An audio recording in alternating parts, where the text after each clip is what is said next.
চয়নিকাদি আপনার পাশে ছিলেন গিয়াসউদ্দিন সেলিম এবং তিনি আজকে বেশ কিছু মুহূর্তে জাস্ট পড়ে যাচ্ছিলেন, মানে যে বাকি তিনজনের অবস্থা দেখে বা স্টেজে তাদের অনুকরণ দেখে। সো গিয়াসউদ্দিন সেলিমের জন্য ফার্স্ট অফ অল জোরে একটা তালি চাই আমরা। I mean we are very grateful for your presence here.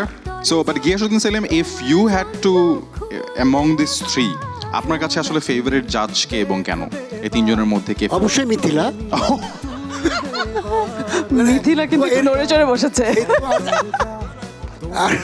আরে বাপ, এটা কিন্তু একটা বিপদ হয়ে গেল। একটা তারেক ভাই, মিথিলা বাদ তারেক ভাই। তাই ভাই, এটা এটা তো আচ্ছা, এটা গ্যাঞ্জাম হয়ে যাচ্ছে। আমরা যদি দেখি যে এইভাবে যদি চলতে থাকে, যদি জাজরা চলে যায়। গাজী গ্যাস স্টোভ রান্নায় আনে শিল্পের ছোঁয়া।